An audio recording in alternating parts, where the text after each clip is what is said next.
Assalamualaikum. Today we are going to discuss about the different planes which are present in the Ceph analysis. We are now actually discussing a compound analysis. Compound analysis is basically used in Pakistan and especially in Punjab, which is basically a combination of three analysis, which is Down's analysis, Stinner's analysis, and Rickert's analysis. But this analysis will help you a lot in the diagnosis of patient if the values are given to you, especially in the UHS questions. So there are basically 5 horizontal planes and 2 vertical planes which are present in the Ceph analysis and which helps in different measurements. So the first one is the SNA. This is the first plane, SNA. So this is from the Sala point to the Nasion point. So this plane is called the first horizontal plane. Then the second horizontal plane is the Frankfurt horizontal plane, which is from the point orbital to porium. So this is the second horizontal plane. So this is the Frankfurt horizontal plane. The third one is the palatal plane, which is from the anterior nasal spine to the posterior nasal spine, joining these two. So this plane is the palatal plane. Now the fourth plane is the functional occlusal plane.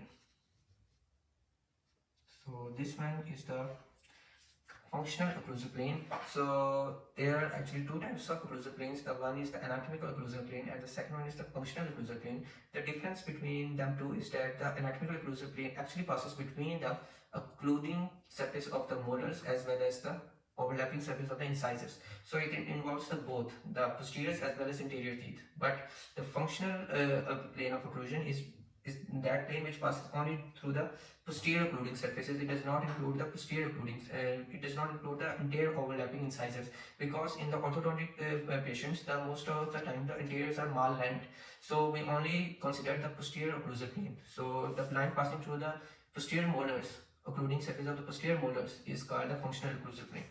So this one is the functional occlusal plane. We does not consider the interior overlapping of the incisors in this plane.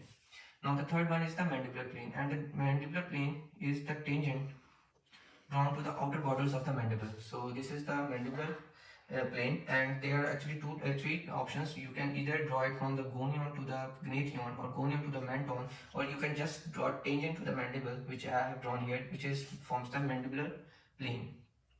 Okay, and so these are the 5 horizontal planes present in the Ceph analysis: the SN plane, the Frankfurt horizontal plane, the palatal plane, and functional occlusal plane, and then the fifth one, which is the mandibular plane. Now it has actually 2 vertical planes also. The 2 vertical planes are the posterior ramal plane. The ramal plane is actually also a tangent which is passing from the posterior border of the ramus, touching the posterior border of the ramus from the articular point to the posterior most projecting part of the ramus. So this is the ramal plane. And then the other vertical plane is the facial plane, which is from the nasion to pogonion. So this plane is the facial plane and facial plane. So these are the 2 vertical planes and 5 horizontal planes.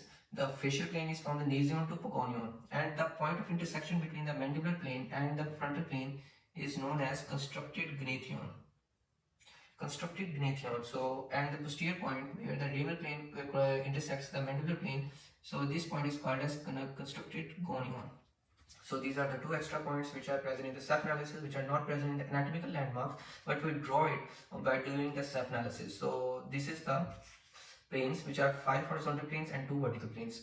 Moreover, the SN plane, we can use 2 planes, SN plane or Frankfurt horizontal plane, as a reference through which you can measure different measurements. Okay. Some scientists think that the SN plane is the most stable plane, and these measurements remain constant most of the time during the life of the patient, while some consider that the Frankfurt horizontal plane remains constant through most of the time throughout the life of the patient. But according to my sources, the SN plane is the most suitable and for the measurements as a reference point, because the growth of the brain ceases in the first 6 years of the life. So the S and NA point are almost stationary throughout the life of the patient. So we can take it as a reference point for the other measurements. Okay, while the Frankfurt horizontal plane, the orbital point change over the time during the growth of the patient, so we cannot consider it as a stationary point throughout the patient life, as well as the porium point, which is also altered during the sphalostat insertion, which causes to deviate it from its normal position. So as compared to Frankfurt horizontal plane, the ascent plane is more stable and remain constant throughout the patient life. So these are the this is all about the planes. Now we will study about the sagittal analysis, which involves the skeletal analysis as well as the vertical analysis. Thank you so much.